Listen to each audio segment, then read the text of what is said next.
Airing on Asheville FM 103.3 LPFM in Asheville, this is The Final Straw Radio, a weekly anarchist and anti-authoritarian broadcasts and podcast emanating out of occupied Chalagi land in southern Appalachia. We bring you voices and perspectives from projects and struggles all around the world, and you can find our archives, transcripts, ways to follow us and support us at thefinalstrawradio.noblogs.org. This week you'll hear from Juan and Fatima, two people who've been organizing and thinking about the southern U.S. border for a long time to speak about the escalation in border force violence and kidnapping by ICE and CBP around the U.S., including Minneapolis, where Fatima resides. An explosion in proposed immigration detention, including near El Paso, where Juan resides. The expansion of low-intensity conflict and counterinsurgency in the Southwest since the mixing in of language of war on crime, war on drugs, global war on terror, and great replacement, and how autonomous mutual aid provides opportunities for scaling up community defense and prefiguring the world we want to see. You can check our show notes for links to relevant projects and articles. Just to mention a few anti-repression updates to prior announcements and episodes, we're happy to share that Pepe has entered a halfway house where he will finish out his remaining incarceration. You can learn more about writing him and what he likes to talk about at his support website. His crew is still fundraising for post-release funds. You can find out more on that and other stuff at freepeppyandcrystal.noblogs.org. Palestine Solidarist Casey Goonan has been transferred from Mendota in California to what is likely to be their home for the foreseeable future, FCI Allen Wood Medium. You can learn more about getting into contact, updates on their case, and how to support their commissary at freecaseynow.noblogs.org. Alleged Jane's Revenge prisoner and grand jury resistor Hridindu Roy Chowdhury has been moved to FCI Thompson in Illinois. He just had a birthday and could use some sweet words. More on the move and how to write him at abcf.net, linked in our show notes. Finally, the Prairie Land case has been declared a mistrial in its first week and is being restructured in an audacious move by the Trump-appointed Judge Pittman. Restrictions applied to the case could greatly limit the ability of the 9 defendants to make their cases where decades of their lives behind bars are at stake. You can learn more, including a detailed note from each day of trial, by visiting prairiedefendants.com. You can also find the defendants' new updated Tarrant County mailing addresses and also follow calls for support by finding their social media. My name is Fatima, they, them. I'm based in Minneapolis, where I grew up, but I used to do border work on the U.S.-Mexican border in Arizona, and I've been involved in no border movements around the world for about 20 years. Hello, my name is Juan, and I'm from the border. We're doing work. My pronouns are him.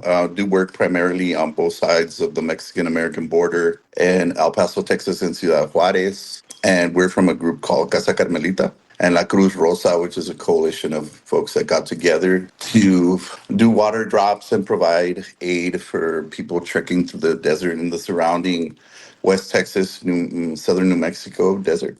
All right. Thank you both so much for taking the time to have this conversation. I was hoping that we could talk about the escalating offensive by the Department of Homeland Security in the name of immigration enforcement, and in particular how it's impacting folks living around that border. Juan, could you tell us a bit about yourself, your work around issues of immigration, Casa Carmelita, and the communities that it serves, and how? Okay, so I'm ancestrally, my name is Juan. I'm ancestrally from the border. So my family's been here through generations since before the border, kind of lived through every iteration of social upheaval and the histories of the border on both sides of the border, because there is an ancient pathway from Chihuahua, parts of Durango up to El Paso, so much so that the oldest neighborhoods in El Paso are Duranguito and Chihuahuita, because it's such a ancestral pathway since indigenous times when people would trek to the desert. Hence, even in the name El Paso,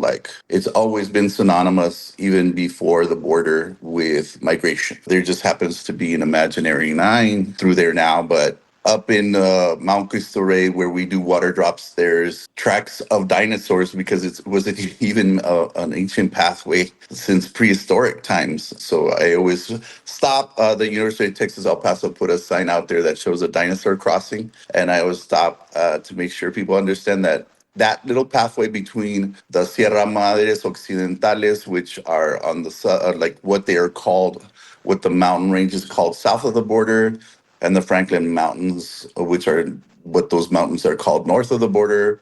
That little divide between has been a pathway for migration since prehistoric times. And that just, visualize it. They put it as a joke, but it helps visualize how much El Paso is defined by migration. We started off our organization as an occupation of Tornillo, the Children's Detention Center in Tornillo, Texas, which is a suburb, an outlier of El Paso. And this is when basically is zero tolerance was instituted, and zero tolerance set off a chain of events in which these emergency makeshift facilities started arising all over our community so that they can basically, in essence, circumvent their own federal laws. Things like the Flores Act that protected children and the amount of times that they could be incarcerated. They had to work around that. And the best way to do that is start this language of emergency so that they could erect these makeshift facilities to house children, basically, children that have been separated from the parents, because you can't house children and adults together. So zero tolerance set a chain of events where, children are being accused of a crime and being treated as criminals, and parents needing to be separated from their children. And the phenomenon of family separation, which had always existed, just morphed into this current form.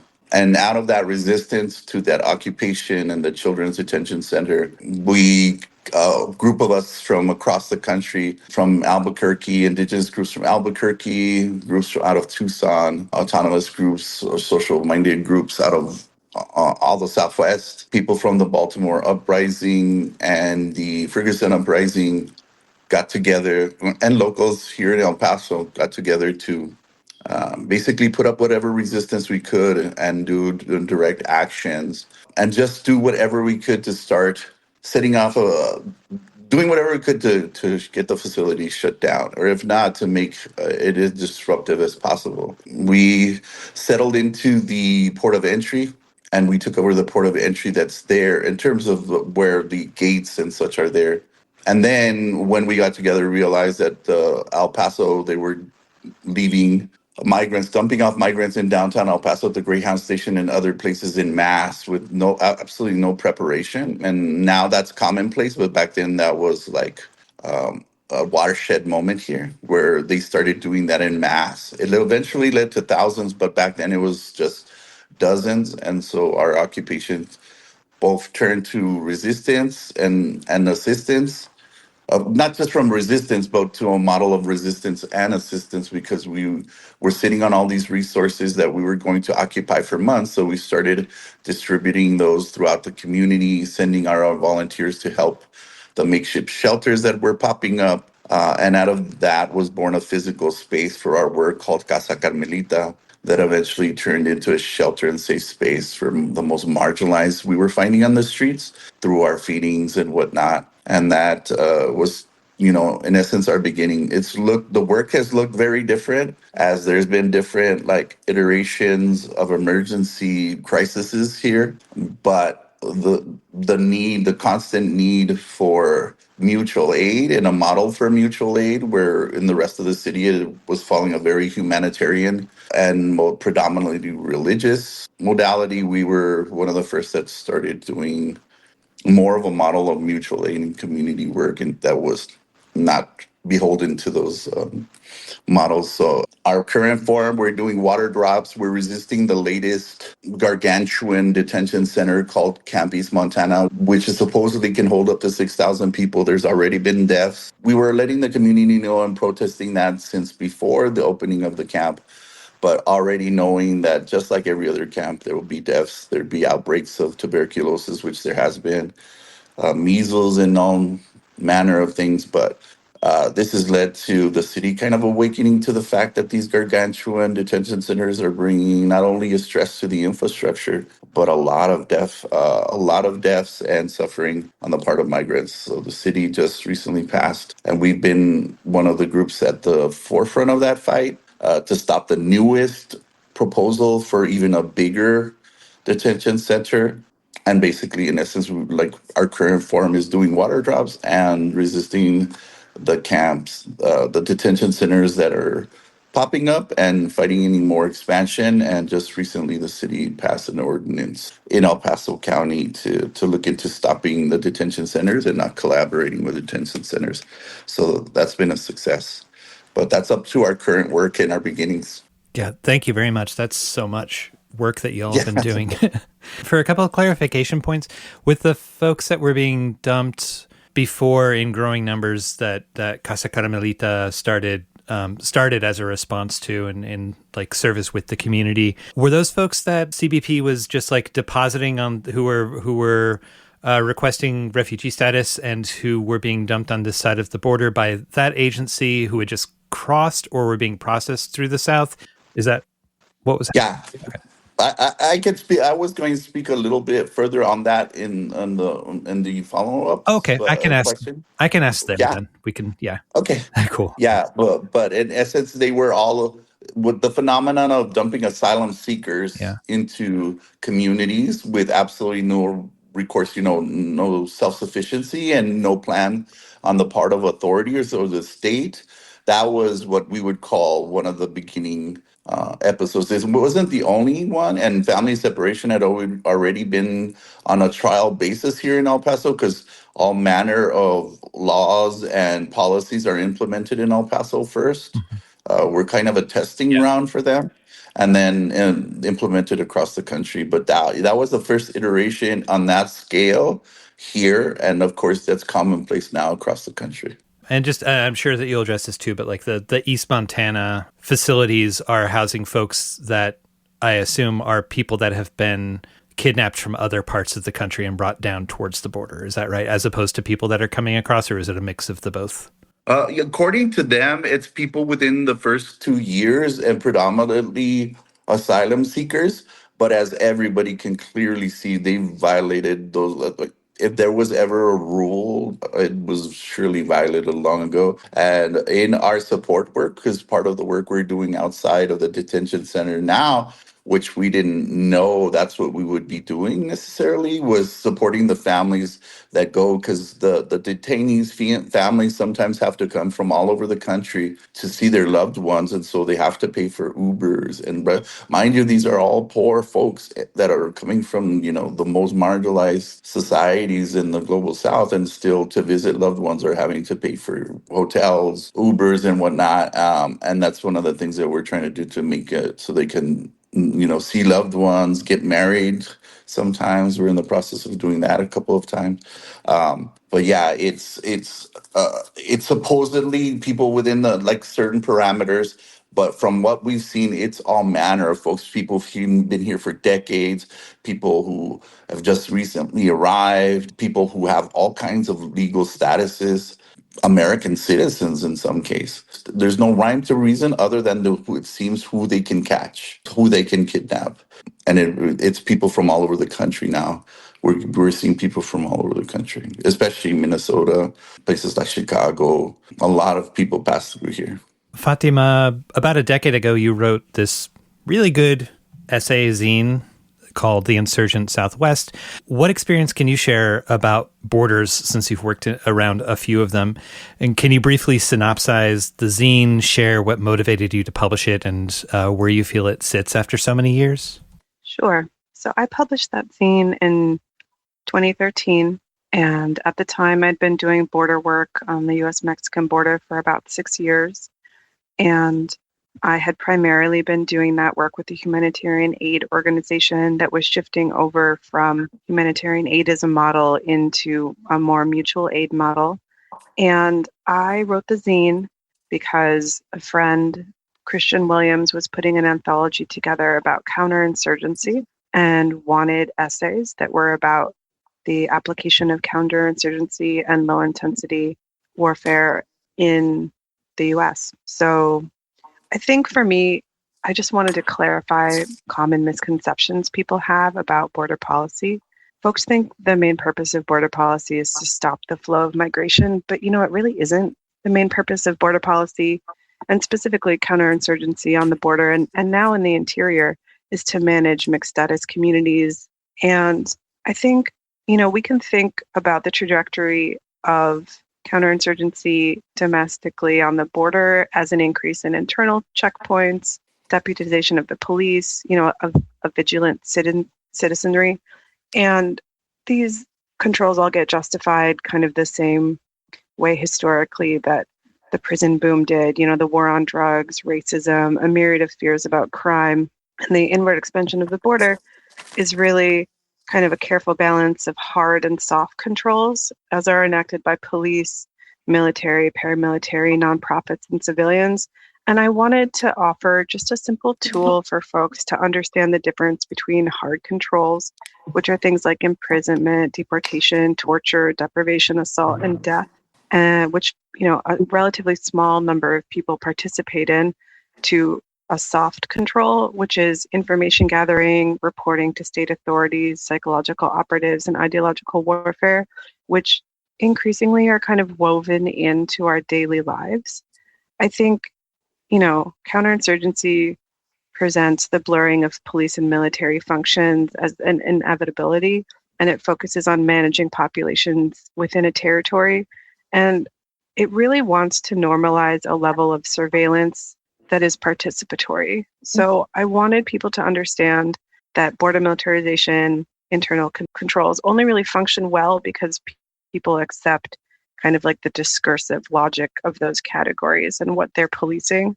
And I think that we can see, the paper someone holds only have value because someone else is without them. And this value is kind of created on scarcity. So it's a manufactured worth. It's an effective tool of control because not everyone can obtain the right kind of documentation. We see this very specifically with the shift discursively between previous administrations and the current one. Like they're literally going down a data list of people who have tried to play right and tried to go through the asylum process as requested by the system. Like they have everyone's information because you are required to give the state information about where you live and where you work if you're applying for asylum. And now with the shift in enforcement priorities under Trump, people who thought that they were trying to obtain their legal recourse in the way the state was asking them have now found themselves kind of recriminalized. And, delineations reinforce something. Like citizenship gives people something to like spiritually hold and rally around. It creates a false sense of community and security. It's the process by which the state and corporations are taken on through citizenship. And like essentially it's a participatory control. I wrote the zine trying to get people to understand that the border is everywhere like wasn't a metaphor and it was a reality, and it functions because so many people accept the idea that the state should be allowed to police our communities through these arbitrary categories of citizenship. And I wrote it as a warning about the ways that I saw society shifting. And by and large, the vision it painted, which was a pretty dark one, has come to fruition. And we are in that moment now. And if anyone's looking to find that compilation, I know your essay is available in the Anarchist Library, and I can link that in the show notes. But also, if you want to find it alongside a bunch of other titles, Life During Wartime from AK Press, right? Yeah. And it's a good anthology that discusses counterinsurgency also in other contexts. So I really do encourage people to pick it up.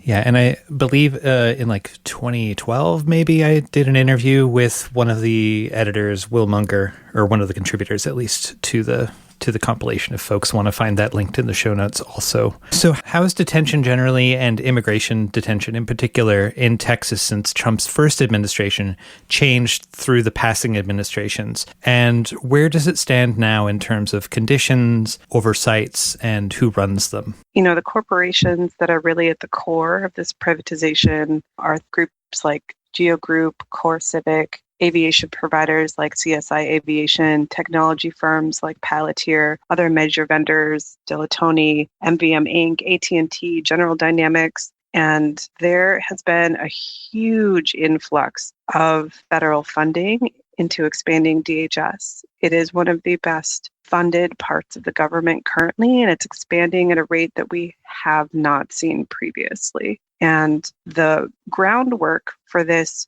really harkens back to Arpaio in Arizona and the tent cities that he created during the enforcement era of SB 1070, which was a law in Arizona that deputized the police to check immigration. Historically, it really should be said, immigration through the INS was a civil issue, and over the last 20 years, it's been increasingly criminalized. This is actually a new development. Whether or not you were in the country with status or not used to be a civil issue, not a criminal issue. And obviously, after the 90s prison boom, there was incentives to expand the prison population, and immigration is now the new kind of cutting edge economic opportunity for these private corporations to be getting millions of dollars in contracts with the federal government.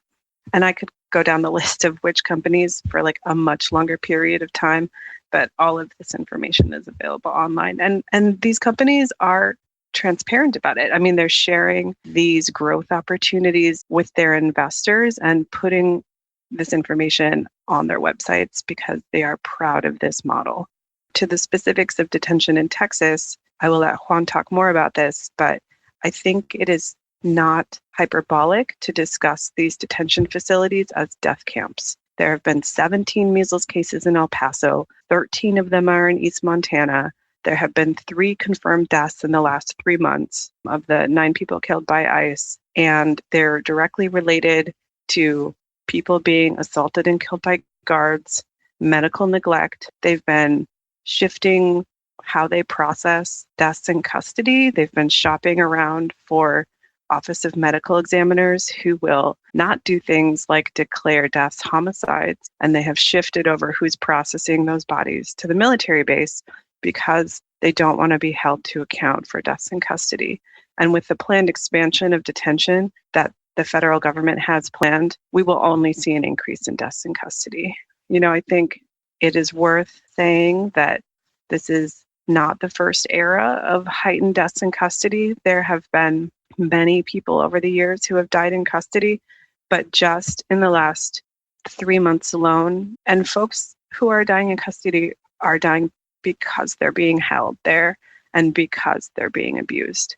You know, we could go down the names of the people who died and how old they are. Francisco Gaspar Andres was a 40-year-old Guatemalan man who died in East Montana of liver and kidney failure after being hospitalized. This is a direct example of poor medical care. Lortho Sims, 59, was a Cambodian man who died in late February. His death is under investigation. Obviously, there have been deaths of citizens resisting ICE enforcement, like Renee Good and Alex Preddy. Victor Manuel Diaz was a Nicaraguan immigrant who was found unresponsive in East Montana. ICE has listed his death as a presumed suicide, but his family disputes that that was a presumed suicide.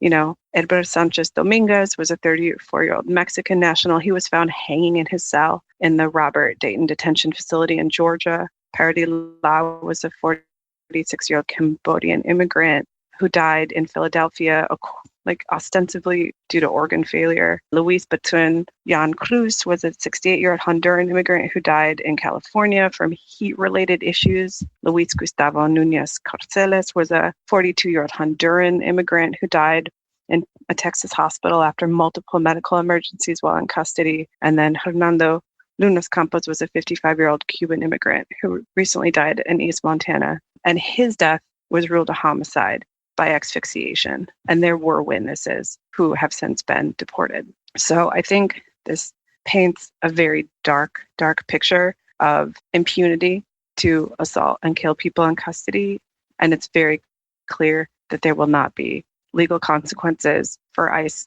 killing people in custody or, you know, as we've seen in Minneapolis, community members who are trying to resist the abductions of their neighbors. And like I was always saying, it's how many deaths before it justifies the label death camp, right? And Fatima's so on point with so much, like all of these questions are so combined. There's so much synergy between all these different issues, but it's really causal, direct correlation. So that just from what I was hearing there, and I'll speak to the context of what we experienced, but I think Speaking specifically towards your question, which was in the last iteration, because I wanted to make sure people understand that there's been cycles of these dynamics over a period of time. We just happen to come from indigenous people who have lived through generations of these, especially when the further questions that talk about invasion and replacement. I mean, it goes hand in hand with genocide and settler colonialism and invasion. But for us, the watershed moment that kind of showed, and the way I frame it for people who aren't from El Paso is that the seminal moment for us when zero tolerance was enacted in practice. I think in paper there's many ways you could construe it as already saying that there was some kind of civil offense around crossing, but for sure that invoking criminal law made it so that where children and toddlers are having to have their rights read to them, being incarcerated as if it was a criminal offense. And so you see these makeshift shelters coming up because family separation is leading directly to people's arrests. So that's why I say to people that shift is the one that started to stress the systems in El Paso that had been around for generations to aid migrants, because all those had already existed. So changing it from mostly a civil infraction to a criminal stressed the Las Americas, Estrella, other local El Paso groups that had aided in the legal defense. The need for legal defense just exploded. The having to house families separately, the charging everyone with criminal offense versus all these other policies like catch and release made it so that there was an expansion in a different way, not just the mass expansion, which I'll talk about the mass incarceration part, which is very much on point. That stressed a house which had provided people coming out of detention with a place to stay. And so when they were filled to capacity, that's when you started seeing migrants being left in the street with no recourse, simply because all of those systems that had been set up over time in El Paso, mind you, these were all mostly non-state actors. A great majority of them were humanitarian aid groups, most of them charitable and Catholic at the time, like A House and Estrella. But there was, a network of churches and others that did the same. So that stressed that part. Like every part of a system that had been set up over generations became stressed with now you have en masse people being charged with a criminal offense, not just immigration related offenses. And again, a lot of those iterations that happened, like Fatima was saying, since the beginning of colonization in these areas where, I mean, there was concentration camps during the Mexican Revolution when Mexican asylum, but in essence, asylum seekers back then were being housed at Fort Bliss. At one point, it was a concentration camp for Japanese internment. But this language of emergency and the language of war that you see enacted, that now it seems commonplace, I think was built, and it's good to remind folks that was, the edifice was built on the foundation of mass incarceration, especially in Texas, which you asked me to frame it in. It's built the biggest, mass incarceration apparatus that the world has ever known. And here we are being told that they can't house in a human way all of these migrant asylum seeking folks, which is what let us know it's really not about capacity to house. It's about setting the draconian conditions for people to suffer, people being kept under cages, people, in all manner of dehumanizing ways, including until these death camps, which we knew were coming, because just like during Trump's first administration, where he was fixating on El Paso, because I think El Paso personifies so much of the politics that he's framing himself, his constituency against. We're a truly bicultural, binational community with statistically that defy a lot of his stereotypes, that defy a lot of what he sees as wrong with the country. And in actuality, we make it work. Our community, has this long storied history that represents a diversity and a multiculturalism and a duality that for Western chauvinists, for, Christian nationalists, for all of these different groups have always posed a threat, and why El Paso has always posed such a threat to him throughout history and our history of real revolt against those, since the wars in Sanelli over salt, which in essence were over capitalization and privatization of salt mines, to the Bath riots that were more like uprisings than riots, where it was Mexicans again over the issue of immigration fighting for their rights and fighting the dehumanization. And our namesake, Carmelita Torres, is a 16-year-old that rebelled against the treatment at the Immigration Processing Center, where our location was directly across from our Casa Carmelita location. So there's been a long history of resistance in our community to the treatment of people in migration, but also that went hand in hand with El Paso. Because as I like to tell people, El Paso being part of Texas is a game changer for us, because I tell people that we exist in these three Souths. The South that's very much part of the Confederacy, that's part of this binary of black and white. So, we were under Jim Crow, we're under Texas laws. As soon as you pass the New Mexico border, you see there's abortion clinics, there's gambling, there's dispensaries, because so many laws that are Texas is so much more conservative than even our neighbor New Mexico. And so you see the laws change drastically from one side to another. But there's that long history of resistance. And for me, that's just this war that's been declared against people of color in our community, particularly Mexican Americans, but we just happen to be part of this other South, this global South. And I say we're also part of a global South, because we really do exist on both sides of the border. And so we could go into Juarez and live, and experience being Mexican American to a degree that other people can't, an experience for their motherland that other ethnicities can't. And we're part of the Southwest, another South, in that there's always been indigeneity in our community, where in other parts of the country is a much more black and white binary. But for me, these generations of war against drug, war against terror, war against immigration, are now meshing into one in which you can clearly see, that tactic. And from that, to me, speaks more of the language of illegalizing bodies and creating a criminal class that's easy to label as security threat groups. And of course, we see this weaponization of labeling going back as far as we can remember as a people, because we were some of the first people othered. I tell people, because Anzaldúa made a powerful metaphor about the border being a wound, an open wound, but I also tell people it's also a womb. We were one of the first places where the othering began. We were a place of first contact between Oñate and the indigenous people of this area, which included my people. But for me, it's important to let people know this system of mass incarceration, this system of othering goes back to the foundation of this country and the way it's always treated diversity. And I don't think it's a coincidence that it also goes hand in hand with the rise of what we're going to talk about in a little, about this language of invasion and replacement.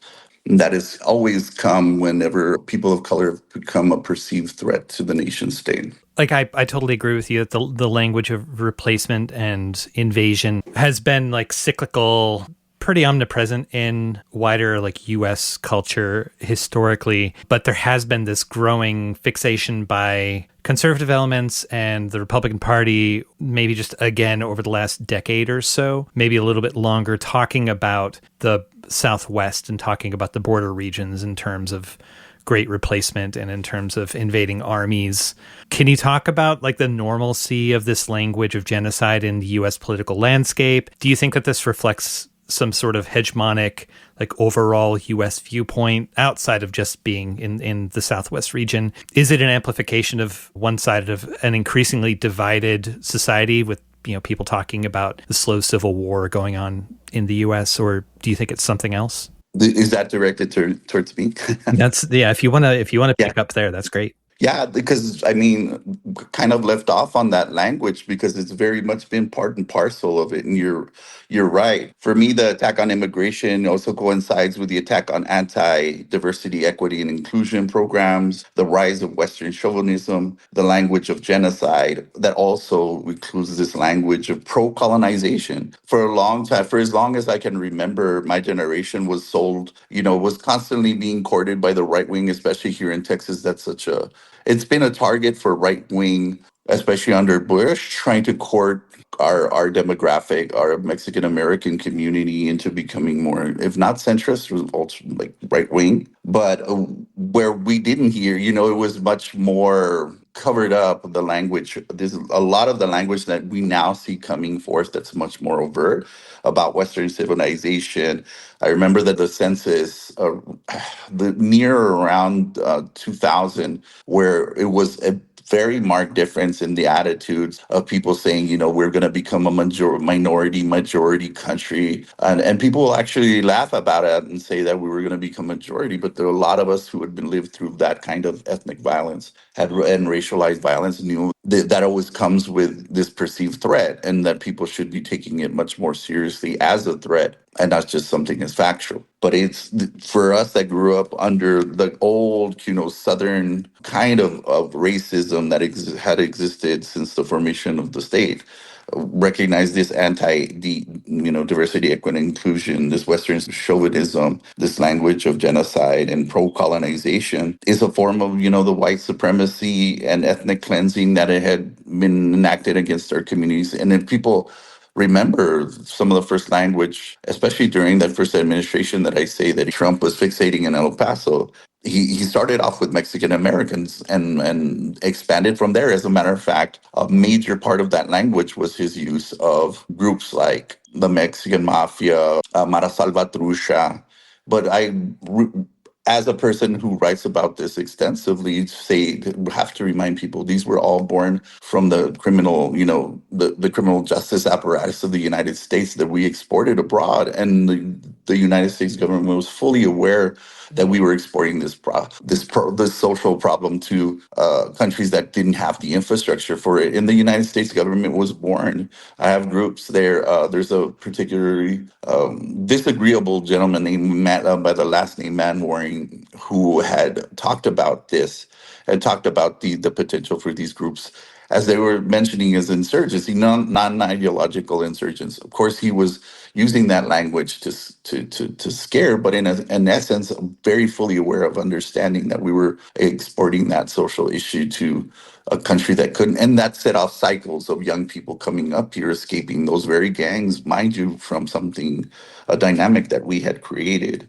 And I have to remind folks, and now that morphed into the language of Tenderawa, but with Trump, it's been one of those things that you can clearly see the progression from. And again, El Paso at our core represents, we disagree with him so vehemently, it's almost, in our DNA to be pitted against one another because he represents all of these histories of the United States that we disagree with, and we represent all of the histories that he disagrees with. But for me, this morphing, you could really see it in the George Floyd uprisings when a lot of our youth were downtown protesting that situation. There was such a massive, because I tell people El Paso's become such a military city state.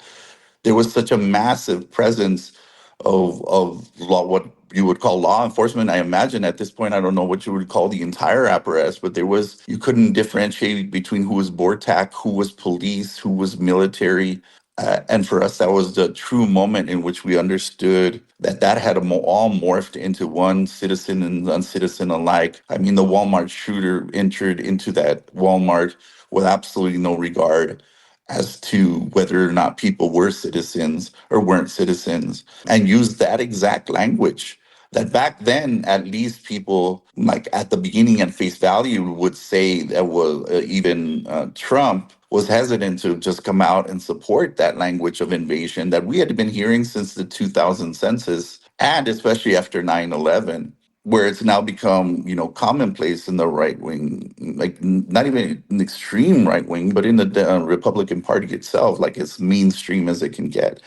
whereas that language had been common during, these different time periods in which there was racist violence. I think for me, the groundswell that we see now comes from that history. But for us, in effect, it's just the state manifesting the different versions in which it would, like Fatima was saying, exert control over us. And mind you, it starts with one community, but it winds up encompassing everyone, which is why I'm really happy to see that now people are framing under a violation of due process. Because in essence, that's when you start really seeing the attack on, regardless of who it is, attack on people's constitutional rights and inalienable rights. And so that for me, those moments in which we were running into this kind of oppression by what had morphed into one singular apparatus, whether it be BORTAC, whether it be military, whether it be any of these, is where those things have truly morphed and based off the language of war and the language of emergency, that's commonplace now. And labeling everyone security threat groups and enemy aliens. I think again, this is really the coming together of all these different and seemingly disparate things into what we see now. And I think Trump and his underlings have been good, like purposely have been creating that into a singular a singular argument into why it is that they can violate due process for anybody and everybody. I think it's helpful for people to think about a political concept called the Overton window, which describes the range of political ideas and policies that are considered acceptable in the public discourse over a given time. This was keyed and developed by a political scientist named Joseph Overton in the 90s, and it really is a framework to understand how shifts in political and cultural acceptance happen. And we're in a time where the Overton window for what is acceptable is shifting so far to the right. And it'll still be a pendulum effect, but they use the acceptability of extreme enforcement and experiences to then get the general populace to settle into and accept a less egregious but equally problematic level of enforcement. And you can see that right now in real time with people's discussions around Operation Metro Surge in Minnesota about, as long as there are not paramilitary forces extrajudicially executing citizens in the street, are people going to be okay with a new level of ICE enforcement in their communities as long as they don't have to directly engage with it? And I think that we can see the dialogue within resistance movements about when people will effectively resist or when they will kind of settle into accepting a certain level of carceral societal at baseline is exactly what's happening currently. And I think there have been many things that have shifted people's public perception of safety in the Midwest over the last 3 months in ways that folks in other parts of the country, specifically the Southwest, have been dealing with for decades. And obviously, it does come down to racialized categories within U.S. society. If you want to support The Final Straw Radio, you can subscribe to our podcast via various streaming platforms, follow, rate, and share our materials online, and learn more at tfsr.media. And if you'd like to fund our transcription work that allows for easier translation, more accessibility of content, and the zines that we produce for each interview, consider picking up some merch from us or making a one-time or recurring donation via PayPal, Stripe, Venmo, or LibrePay. Or joining our Patreon to access early release content and other goodies via the links that you can find at tfsr.media/support. Finally, if you'd like to hear us on your local radio station, visit tfsr.media/radio to find more info or reach out to us for some help. Thanks for listening. The Final Straw Radio is a proud member of the Channel Zero network of anarchist podcasts, and here's a jingle from another member of CZN. KiteLine is a weekly 30-minute radio program focusing on issues in the prison system. You'll hear news along with stories from prisoners and former prisoners as well as their loved ones. You'll learn what prison is, how it functions, and how it impacts all of us. Behind the prison walls, a message is called a kite. Whispered words, a note passed hand to hand, a request submitted to the guards for medical care. Illicit or not, sending a kite means trusting that other people will bear it farther along until it reaches its destination. Here on KiteLine, we hope to share these words across the prison walls. You can hear us on the Channel Zero network and find out more at kitelineradio.noblogs.org. Yeah, so sort of continuing on this trajectory, the Trump administration and their Heritage Foundation backers have been an advocate of the idea of this unitary executive and has been using a range of precedents from the war on drugs and the war on crime and war on terror, as Juan mentioned, in the gang jacketing and criminalization of immigrants and populations of color in order to justify extraordinary repression and rendition of people to foreign custody or unrelated third countries, bombing civilians in the Caribbean, claiming of immunity for their foot soldiers and the Customs and Border Patrol or ICE, and expanding a federal police strike force and federalized National Guard to occupy, at times alongside active U.S. military, U.S. cities. So this is, in terms of the shifting away from the idea of constitutional rights and constitutional rights being applicable to anyone who is on the territory into included and excluded populations. Can you talk about what we're seeing in this regard, how helpful concepts of low-intensity warfare and counterinsurgency can be used to explain the situation? These are two concepts that were touched on in Fatima's essay, and how the defense of marginalized communities like prisoners and immigrants can help us to resist rollback and create an alternative vision to the authoritarian hellscape that we're facing. Sure. I think this kind of harkens back to our previous discussion about hard and soft controls. And it's important for people to understand the history of the deputization of the police to enforce immigration and the criminalization over the last 20 years. So, realistically, where can you expect to be picked up from and deported? It's no longer just the border regions. It's no longer just the 100 miles. Because of police discretion, basically any interaction with the police can lead to deportation in many communities. And we're seeing this in real time be fought out. There's going to be municipal versus state versus federal policies that people are going to need to track very closely that will kind of determine what the enforcement landscape in their direct communities look like.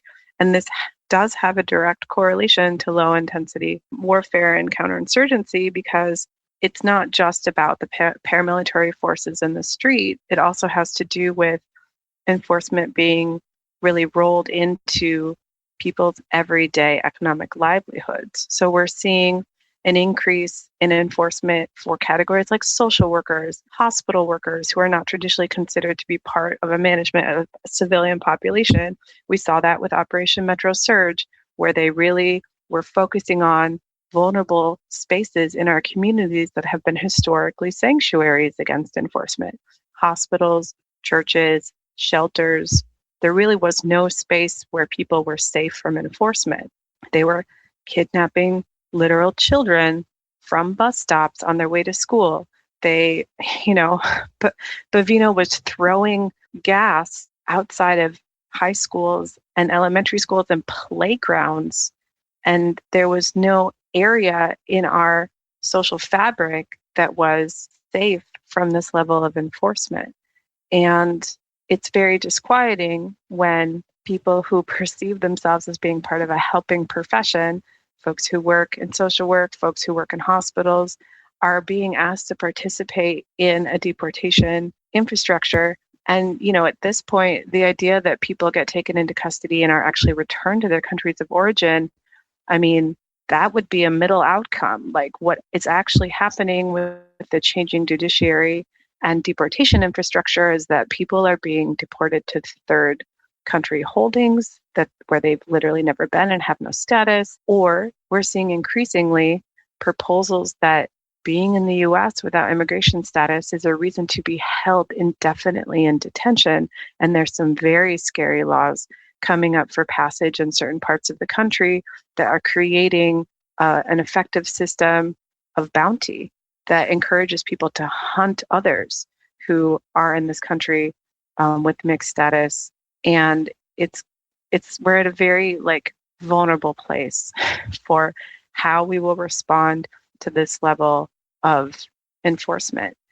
And I think, soft and hard controls are not mutually exclusive. They should really be understood as a continuum. Part of how scary liberal democracy is in the US is that the Democrats built this infrastructure.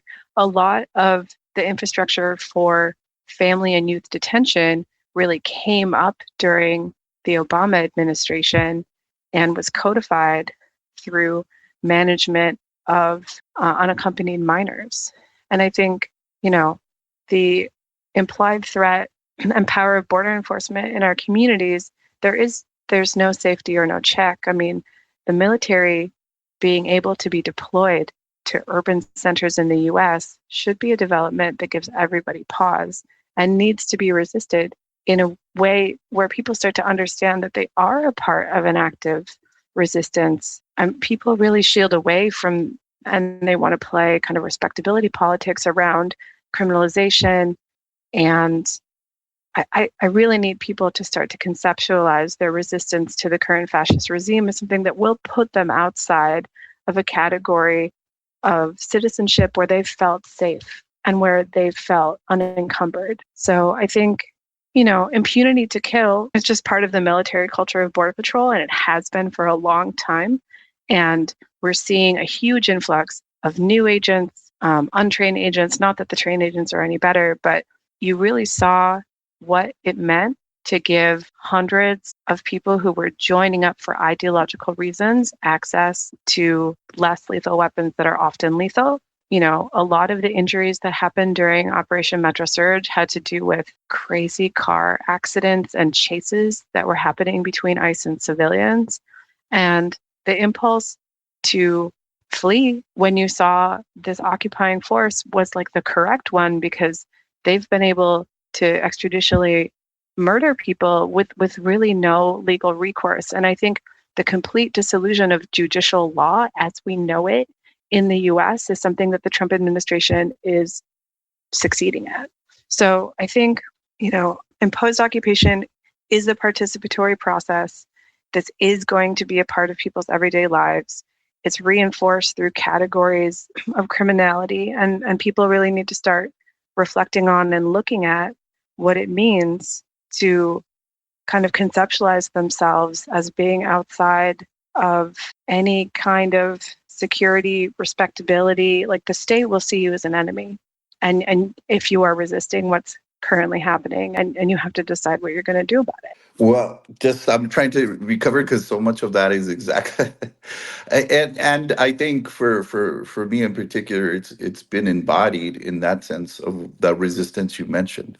But I wanted to kind of really uplift what Fatima was saying in terms of how the foundation was built, not only by the previous administrations, but even at times when they had both houses. I remember being parts of organizations that were calling out those administrations, and a large part of the establishment left, was saying you can't even critique because of identity politics, the administration at the time, when there was real momentum and will to pass some kind of policy alleviation, and that never came to fruition. And where a lot of us then changed from that modality of trying to mitigate through policy and just doing more resistance work. And that's what, for me, I think this summary, and to summarize a lot of what we've been talking to debate today, but for me in an embodied form, is where I saw people, really shook by the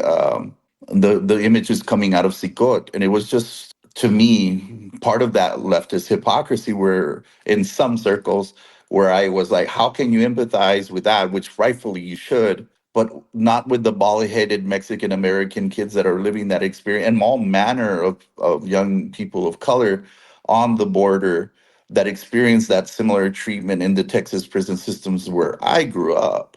And again, so much of it is about respectability politics, and it's deep in the immigration movement.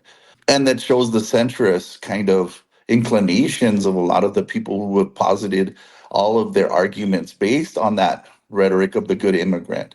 When a large faction, the people that you're saying at the forefront of so much of the resistance today, like for me, I had the fortune of being indigenous to this land and still grew up in the system. But so many of my counterparts are at the top of the list. Even now, decades later, even after in their youth they had some run-in with the law, decades later are now being deported. They're the major target of this administration. I work with a lot of formerly incarcerated artists and activists from across the country. And that's one of the people at the forefront of the resistance, although people are surprised by that fact because so many of the people that I know have previous gang ties, have done time in the US criminal system, and also were naturalized citizens. And now some of them are being revisited. When we have meetings now, we in all these events we're going to, we see more and more of our counterparts being deported for things and indiscretion or like things that happened decades ago. So for me, that embodied resistance and how we can resist as formerly incarcerated people is now extending to all these other issues because we were, I think, some of the first people who were labeled perpetual criminals, who are living this eternal caste system in which we're thrust into, which Michelle Alexander stated. So I remember reading that book and really being shook by that phrase where she used, not only is it thrust into this caste system, because it very much is, that dictates how you live your life. And that applies to so many now being applied, like people now making those connections that we were pointing out decades ago, whether it could be a trans person in the wrong restroom, it could be a migrant on the wrong side of an imaginary line. It's for us, mass incarceration in a border context, which is what I write often about, is exactly the worst scenario for young people of color who had no way of participating fully as citizens in the United States, where there was this underground economy that was just recruiting them in mass. And again, that led to a lot of the mass incarceration systems and the language, the punitive language of the carceral state that you see now being applied to across the board, especially security threat group. But all of that wouldn't work if it wasn't for one major point, that even most of the people on the political spectrum, left and right, agree to that language and agree to view people in this perpetual lens and this punitive lens of perpetual criminal. And this criminal class that's been created by this rhetoric that's now being applied to broadly. And again, that was because we as a society acquiesced to it being used on certain bodies, and now it's being applied across the societal spectrum. But for a long time, it was very tolerated to view people in this way and view people as disposable. And I'm part of a group of formerly incarcerated people who do direct actions because we know how to navigate the criminal justice system so well. And we live the consequences of not even being extended full citizenship that now you see being applied to all manner of folks. And I just wanted to point that out in terms of like, it's an actual lived resistance, not just a theoretical one. Yeah. And I will say one last thing about strategies and tactics. I think Operation Metro Surge taught us it's right and good and helpful to engage with people at whatever level of politicization they come to movement work at and wherever they're willing to risk. And we saw a huge upscaling of people who didn't normally engage with the carceral state at this way or conceive of themselves as being potentially victim to it, taking on an identity of resistance over the last 3 months in Minneapolis. And the reason that the resistance to ICE occupation here has been so successful is because of the history of resistance movements in this geographical place, the history of the American Indian movement here, the history of resistance to police enforcement in brown and Black communities. You know, there was one incident in North Minneapolis where ICE had 3 of their vehicles picked apart, and there was a much more violent exchange with the community there when they shot but did not kill one of the folks that they were pursuing. And immediately after that incident, enforcement completely changed in the neighborhoods that they were pursuing previously, and they shifted a lot of their enforcement to the suburbs where they were not expecting that level of resistance. So I think we can see in real time that a diversity of tactics that doesn't accept the false dualism as violent versus nonviolent tactics is very important when resistance movements are engaging with this kind of work. And I think we'll talk about it a little bit later, but it's not only to hold up these flashpoints of physical exchange between occupying forces, a lot of meaningful resistance work is happening behind the scenes with, there's tens of thousands of families currently sheltering in place in Minneapolis, and they have been for the last 3 months, and their very survival is being maintained by an entire system of organic mutual aid groups that have sprung up every daycare, every elementary school, every high school, every block, every neighborhood, every church group has now become a self-organized mutual aid group to help neighbors. And I think the conceptualizing of what your commitment is to your neighbor has been one of the most beautiful things about the resistance to Operation Metro Surge in Minnesota. Thank you. And with Operation Metro Surge being announced to be de-escalated or de-escalating, and ICE and Customs and Border Patrol officers being sent to other cities, detention warehouses are being purchased, being rented, and in danger of popping up and clandestinely opening around the country. I wonder if you all had further lessons that we can take from past and ongoing resistance to this expanding fascism that maybe people in some of these other communities that are going to face this either intense onslaught or the ramping up of the everyday, criminalization of populations. Any sort of inspirations or lessons that people could take with them and sort of build off of in their local context would be super helpful. I will just say one thing about numbers. So there are internal plans that indicate a targeted capacity reach of between 92,600 to 100,000 operational detention beds by 2026. And this is being funded to the tune of about $40 billion. There's been, plans and strategies leaked that includes converting 16 warehouses as processing centers and 8 large-scale mega centers and facilities that have already been purchased in states like Georgia, Texas, and Pennsylvania. And people need to understand that this is coming to their community. This is not just something that will happen to places that have historically resisted the regime and that which Trump wants to make an example of. This infrastructure will be nationalized, and it's going to be like playing whack-a-mole in like local municipalities to try to figure out how to resist this infrastructural work.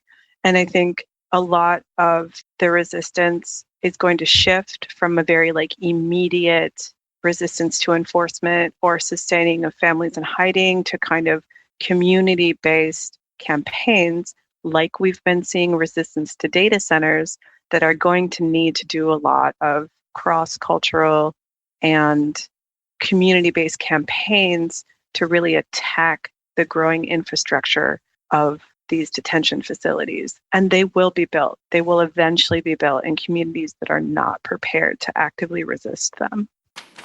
That is so on point, and it's happening here.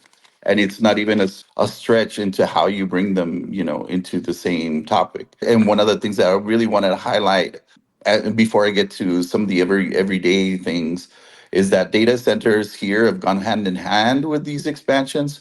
Because for a lot of people who don't know and don't follow our work, one of the things that we've been the first to report on is in our part of southern New Mexico, which is really in Sunland Park, an extension of El Paso. They're already building one huge data centers, but in support of that data center, there's huge solar panel fields all along the border where land is inexpensive. And in essence, what they've created, and we've been reporting on this just because we're seeing it when we do water drops, and we've actually had some of our water barrels destroyed by this construction, is that between the data center, actually the data center that's being built in Sunland Park, New Mexico, is being built on one of the areas that has the most emergency responses in our area. And we were told this, and we planted barrels there because the Santa Teresa Fire Department had told us that's where they most respond to emergencies by migrants in migration. But the data centers and the support systems for it, like these solar panel fields that are huge, in essence, are creating a secondary border wall because they're all electrified fences. They've cleared the earth. It's a lot more security, and in essence have created the secondary border wall outside of the, right on the outskirts of El Paso that are forcing people more east into these areas now called national defense areas, where again, water's we're not allowed in, whereas the areas where some of the most deaths have happened, and there is absolutely no work on their part to address that issue. And as of 2 years ago, we're one of the deadliest, if not the most deadly sector of the border. And I just want people to know that they're directly correlated in our area. And mind you, these are the two fight. Ironically, they're also stressing our precious water resources in El Paso that has always had difficulties. The colonias that I grew up in and the outskirts of El Paso, the water fight there is notorious, known around the country we didn't have potable water, having to bring in potable water, living in unpaved streets and unhygienic conditions. So just this aberration of these data centers that are now stressing the precious infrastructure that took generations to build, it goes hand in hand with that experience. But for me, again, as people who have had to live with these state labels that deny us full citizenship and participation in society, it's an everyday, like you said, resistance to be able to survive. And I think that's where in the day-to-day is where you really live the privilege and oppression that the state imposes. One of the things I really wanted to highlight first is that organization is life. We're organisms, and community care is a part of resistance. Bravery is collective, and we've really seen the results of pivoting at a time when we were first defined to that model of assistance and resistance, because we understood even back then that we were going to have to resist as a community in this modular way, because we're just living in such a militarized police state that we had to rely more on each other and our existing support systems than anyone could outside. We were getting support from the outside, in which we were able to form some resistance, but we were very strategic about building a local resistance so that even after folks left during the occupation and whatnot, that we would have a sustainable infrastructure. And so we concentrated on things like mutual aid and feeding each other, getting support systems for the folks we fed. During the worst parts of Sacred Heart, when people were out in front of that church by the thousands, and the state had absolutely no response to that, or had really problematic responses like opening up the civic center and whatnot to people, but only to people who had been processed by immigration.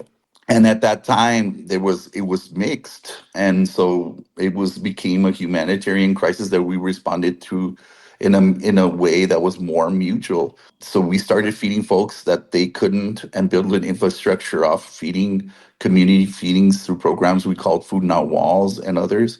We started taking some of the migrants into our organizational home, and became a shelter. And the same migrants that we were taking in were helping us maintain what we were doing. And that model of creating systems of mutual aid versus relying on the state for our answers paid off dividends, because right now, at the state level and the federal level, all of the humanitarian groups in El Paso, or the 8 groups in particular, the 8 migrants, are being targeted by Abbott and by Trump's administration. So you see them being denied grants, you see them being denied funding, and on top of it, being sued by the state or the Fed.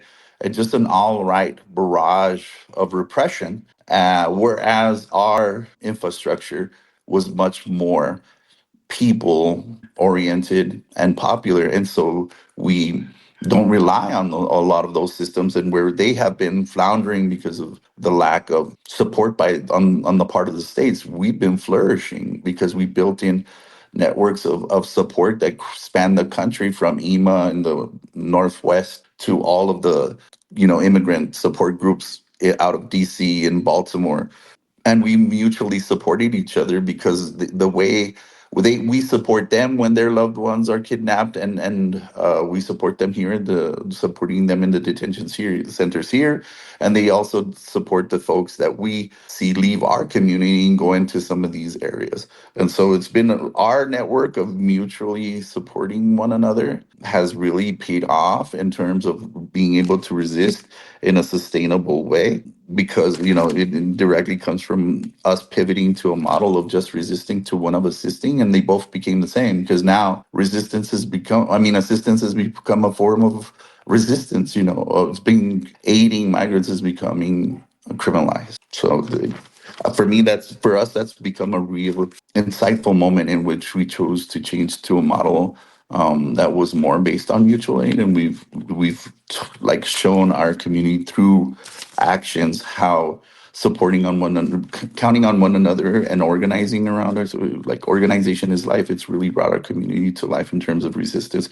And again, if we don't, we're going to become, what we're seeing is a testing ground for all of these things, for the mega detention center, which we already have some of the biggest in the country, data centers, which coincide with all this, and also coincide with the mass surveillance that you find here. It's just become very synergistically apparent, like, that all of these things coincide, and it's not a coincidence. These are like great examples. I wonder with the next question, I find that like people have a tendency towards political inertia when the emergency doesn't appear to be at their doorstep and either has come and gone and they get to go back to brunch or what have you, or it feels like it's somewhere else and they ratchet down their readiness. So do you have any insights into how people can incorporate political and social organizing, this life as organizing, into their daily lives so that they're more ready to activate and grow social resistance when the time is needed in their area? Because if these forces are shifting from place to place, if these facilities are popping up, if people that are detained in one community are getting transferred even short term into the local jail that's doing a hold on behalf of ICE. Yeah, I wonder if you have any sort of insights into how people can start ramping up their attentiveness and their organizing so that they have these networks and relationships in place when they're needed. So I can speak to that a little bit. They expect us to go back to being okay with this like hidden carceral society and system that is in place, right? They, use categories of narco-insurgency and counter-insurgency to shape our daily lives. They create self-controls that they expect people to just participate in out of economic necessity. And, I think people have been doing really pragmatic coalition work, but not all of it is anti-statist. And I think that's a necessary part of resistance. We can't confuse tactical coalitions with passive acceptance of ideological tendencies, like a desire for humane border policy, as though if BORTAC just goes back to enforcing in places like El Paso, people in Minnesota should be okay with that. If we're not careful, this kind of like statist logic can become border management instead of resistance. And people are really at risk of that. People go to these protests and you hear these pleas for an expansion of citizenship, and people say, oh, we're not criminals. And I just really want people to understand the way that community organizing can be used to manage populations in control in ways that are recuperative. And it's really important that we learn the lessons that security analysts and military theorists who write about border enforcement are trying to teach us. Like, the major issue at hand is the legitimacy in a battle for legitimacy. And history teaches us that nation states and boundaries can shatter. So, like, do we believe that the empire is beginning to crumble? And what are, the tools that we can use to kind of dismantle their legitimacy? Like, we are being asked to accept an insane upscaling of incarceration in this country.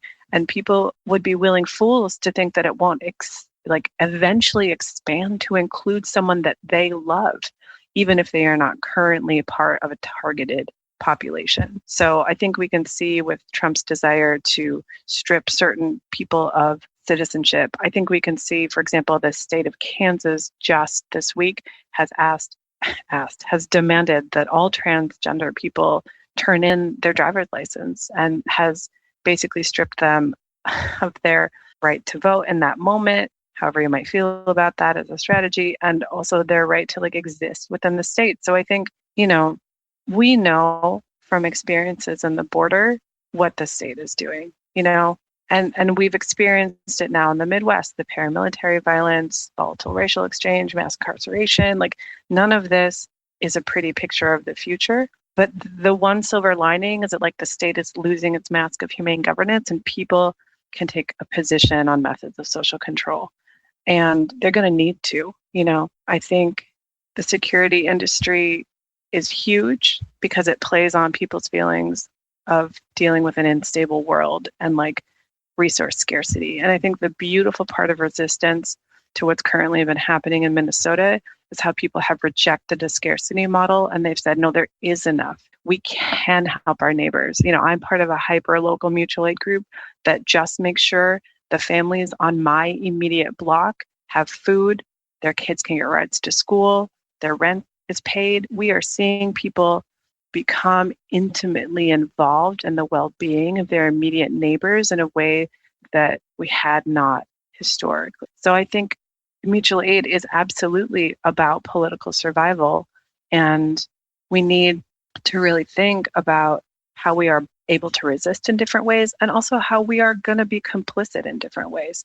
I don't want to paint a false picture of resistance where like you're able in every single moment in your life to resist enforcement in all moments, because that's not reality. So I think people are going to need people who have historically not been comfortable with not having enough resources or not being able to in the moment to like speak out or step up to something that is happening in front of them that is questionable. Like I think people are going to have to be okay with the gray area of like helping people with shared decision making deal with like choice A or choice B. Like what does it look like when state infrastructure that you're used to accessing is no longer safe? How are we going to get people medical care? How are we going to feed people when SNAP gets turned off? How are we going to ensure that people's children are safe and aren't taken from them? I think community organizers have stopped 12 ICE warehouse sales and prevented a total of like 41,500 detention beds just in the last few months. And these are really good examples. The resistance Operation Metro Surge prevented a lot of attempted abductions, and people are continuing to care about their neighbors and care about the survival of people who are immediately at risk for deportation in their neighborhoods in a way that I think is really beautiful. So, it's a pretty dark thing we've all been experiencing, but there's also a lot of joy in learning how to survive state repression and also just survive without the state. And another element to that is that it's prefigurative, right? When we're not only resisting the cruelty in the moment and building these like worthwhile relationships that we find with our neighbors, but this is also by recognizing that the state, as you say, is like that it needs to be anti-statist resistance, recognizing the state for what it is. We're building the alternatives and hopefully building the road while walking it, right? To turn a Subcomandante Marcos phrase. Yeah. That was really powerful to walk into because it touches on exactly what I was going to say. Because one of the things that we noticed is that being in the kind of too often the eye of the nation when it came to this debate is that we recognized there was an opportunity to resist in ways that had national consequences being far beyond our small community, and that were part of the national discourse. And one of them was narrative change. We really had on our hands the opportunity in a very real and not around way, a very matter of fact way to show that it was the state that was the chaos in our community and we could be the order. That became our mantra because you could just see it and a total development of the state into what in essence has been throughout history for many reasons that we outlined today. Our community has been dehumanized by this state. This has always seen us as a foreign entity and never fully accepted us. So we very matter of factly started seeing that we had, even as so-called everyday people, because most of the people that came together for us weren't particularly ideologically bent. We just had one true north of saying like we're going to do it in a community way. We weren't part of established nonprofits. We weren't part of the hierarchical system of nonprofits that has dominated this area. And we weren't particularly religious, although we had a spectrum of people from all walks of life. But we saw that opportunity to create change. In a lot of these instances, it was a handful of us resisting these very powerful forces and having all manner of state repression pushed on us. But we understood that if we didn't resist, there would be no resistance to them. But there was also an opportunity to change. So, like Fatima was saying, it's not necessarily that people are on an ideological bend. It's so much of the people in the barrio who come from a history of immigration or at least witnessing immigration in our community, even by people who are ancestrally from there, sacando burritos and being like, here, giving us $20 to keep up our work, keeping an eye out for immigration. It was everyday people coming up and showing the true spirit of our people. And that resistance had been built over generations. That it was in defiance of the state, because we really are conscientious, oppositional consciousness. It comes in a very real and drastic way where we're from. But one of the things that I really wanted to leave before, this conversation with is, for me, I remember hearing there was this fact about how much the average so-called cishet male in the United States fixated on the Roman Empire. And I remember telling all of our comrades, and we had a house full of migrants in which we would have all manner of conversations that were some of the most interesting we ever had, and telling them, Doug, I was raised around old school Texas racists who educated me very well on that old hate that was foundational to this country. And big part of it was that, in their view, diversity was an empire killer. They viewed the balkanization of the Roman Empire as the downfall of the Roman Empire. So for those people, and it speaks to this idea of cultural hegemony and defying cultural hegemony, I would tell our people the best way, ironically, to be an empire killer is to be diverse, be different, be free to be different, be free to be proud of who you are, is one of the most defiant things as people of color. It is truly an act of resistance to exist and to resist those that would deny you the freedom to be different, the freedom to live your life on your terms. And again, that comes into contestation into a state in which assimilation. And I think that's the fight in our community that we're having amongst ourselves, in a true, knockout, drag out fight, is against assimilation. And you see it in Texas, where part of our demographic and those who can pass and those with enough privilege accepting and incorporating some of those grotesque ideas and turning even against their own people. And you see that. I get told that time and time again wherever I go into the country. And I say, that's the grotesque face of assimilation, where you will literally enact inhumane. I mean, the agents that shot those folks in Minnesota were from Southern Texas. I'm generationally from Texas, and we're in our part of the Texas is the one that's most identified with the Chicano and Pachuco culture. We're literally called El Chuco, and we're a form of resistance over people. We understand that we're at the forefront of many fights, and one of those is within ourselves, and that's a daily fight. And it's easily won by being proud of ourselves and being who we are and reminding ourselves of who we are. Yeah, I guess that this is a good time maybe to ask, are there any things that I didn't ask about that you wanted to share while we're having this conversation that occur to you as kind of closing thoughts? I think I've already said too much, but we've said everything in between. So I'm happy to leave it there. But yes, it's been great to talk about how these things come together in one of the most fruitful ways I've had conversations I've had in a very long time. So thank you both. I think the only thing that I'll say about preparing ourselves emotionally and mentally for resistance is that many communities, much wiser than our individual selves, like many Indigenous communities, perceive and approach resistance as an intergenerational and lifelong thing. And I just encourage folks to connect with folks in their communities who have already been working on these issues, and to show up with an open heart, and to also think about their own profile of risk and what they're willing to give up in order to resist the carceral state. And for me, in really dark times, I like to revisit literature that reminds me that people have dealt with and survived incarceration in the past. And I would say like two of the books that I've been revisiting in the last 2 months as we've experienced like pretty intense repression in the city and the neighborhood that I live in. I've been rereading Gray is the Color of Hope, which is a prison memoir by Irana Rashin Sugya, and it details her imprisonment in a Soviet labor camp in the 80s. And then the other book that I've been revisiting is No Friend But the Mountain, which is a memoir by the Kurdish-Iranian journalist Beswar Buchani, and it details his illegal and indefinite detention in Manus Island prison. He ended up there for 7 years. The way that he got out was he wrote a book that was smuggled out of the prison line by line, literally in text messages.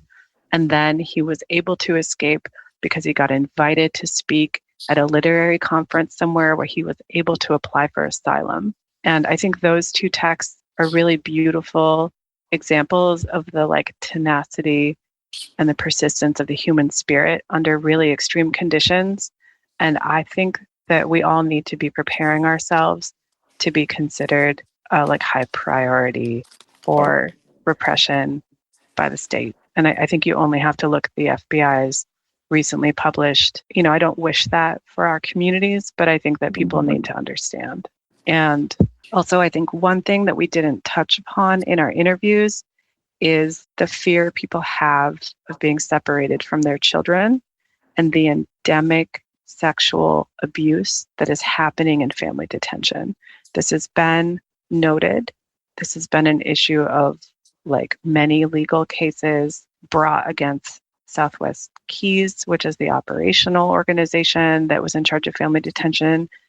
There's been reports for about a decade of abuse in custody. And I think people need to really understand what is happening in these facilities, which is the wholesale torture, imprisonment, and sexual abuse of minors and adults. And I think anyone who watched what happened unfold in Gaza over the last period of time, like, needs to understand that this is just foreign policy coming home in a way that it always has. Whipple is the locational site of processing and detention in Minneapolis, and it is also historically a place of a death camp against the indigenous folks in our community. And, there's nothing more American than the carceral state in its current form, and this is not an exception. So I think folks who wish to make metaphors around the Third Reich need to understand that, like, the Third Reich was basing their detention and death camp system on the U.S., and this is all very homegrown. So, maybe a dark note to end on, but I think we need to understand where we've come from in order to understand, like, where we're going in our resistance movements. The last thing I'll say about resistance in Minnesota is just somebody else's quote, which is, "The resistance in Minnesota is decentralized. No single leader, no central command, just neighbors organizing neighbors. Block meetings, mutual aid, court support, rapid response texts, unions, faith groups, students, elders. This is what scares them. You cannot crush a movement that lives in 1,000 group chats and living rooms. The Twin Cities did not wait for permission. We built power." Yeah, thank you, Juan and Fatima, for sharing your thoughts and your experiences with me and with the audience. I really appreciate it as well, and I think that I hope that folks will get a lot out of this. I guess on that note, too, are there any groups that you want to shout out? Anything that you think will be helpful for people moving forward to take away from this conversation? And if you don't think of anything right now, you can always just send links and it'll end up in the show notes. Just, I guess for me, it's all the directly impacted people and all the ways that this state has marginalized folks. So I give a shout out to all those communities that, we can't name and we can't list, in struggles we can't articulate because of the state that we're in. And it speaks to the resistance we're in. But one day we'll sit and talk openly. Okay, Fatima and Juan, thank you so much for this conversation. Again, I'm really excited to share it with folks, and I think it'll be super helpful contribution. Take care, and thanks for all the amazing work that you do. Thank you. Appreciate it. Thanks for facilitating the conversation. It's been really nice to chat. Yeah. This is The Final Straw Radio. This show will later be archived at thefinalstrawradio.noblogs.org, and you can email us with questions and suggestions at thefinalstrawradio@riseup.net or thefinalstrawradio@protonmail.com. If you'd like to use any episode for your project or radio show, feel free to do so. Just send us an email to let us know. If you care to, you can send us letters at TFSR, P.O. Box 6004, Asheville, North Carolina, 28816. Programming support is brought to you by Firestorm Books, located at 1022 Haywood Road in West Asheville. Firestorm is a bookstore and social movement space owned by its workers, in operation since 2008. Their event calendar and complete catalog of books can be found online at firestorm.coop.